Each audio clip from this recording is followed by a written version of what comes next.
বউ ঘর থেকে বের হতে মানা করছে, বন্ধুদের সাথে মিশতে মানা করছে। আরে ভাই, মিশতে মানা করছে তুই মিশিস না। বউ ঘর থেকে বের হতে মানা করছে তুই বের হস না, ঘরে বসে থাক। তোর 2 টাকার মাথায় এই দিমাগ খোয়া লাভ নাই। যে বন্ধু কিছু একটা বুদ্ধি দে, যে বউরে বলদ বানাইয়া ঠিক আছে ঘরে রাইখা আমি চলে যাব। না ভাই, কারণ তোর মাথায় যদি বুদ্ধি থাকতো তাহলে তো তুই বিয়ে করতি না। হ্যাঁ, কারণ তোর ওই 2 টাকার মাথা চালায় লাভ নাই। বউ যেটা বলছে সেটা শোন, বউ যেটা বলছে সেটাই রাইট। কারণ বউয়ের চেয়ে শিক্ষিত, বউয়ের চেয়ে মানে বেস্ট স্কুল ইউনিভার্সিটি, পুরুষের জীবনে এর চেয়ে বেটার কিছু আর হইতে পারে না। তাই বউ যখন বলছে বন্ধুদের সাথে মিশিস না, তো মিশিস না। বন্ধুদের সাথে মিশবি, এখানে যাবি ওখানে যাবি, পার্টি করবি, টাকা খরচ হবে। এর চেয়ে ভালো বাসায় থাকবি, বউয়ের কাছে থাকবি, দেখবি কত আদর যত্ন করে বউ। বউ ভালোবাসা দেবে বিনা খরচে। বোকা বোঝে না।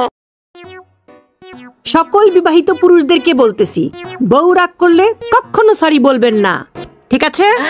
বউকে বলবেন, যাও যাও যাও যাও যাও তো রান্নাঘর থেকে যাও, আজকে তোমার বাসন সব আমি ধুয়ে দেব। ব্যাস, বউয়ের রাগ খতম, শেষ। এই ছোট্ট জিনিসটা কেন যে পুরুষ মানুষ বোঝে না, কি যে বলবো, বলদ সব একেবারে।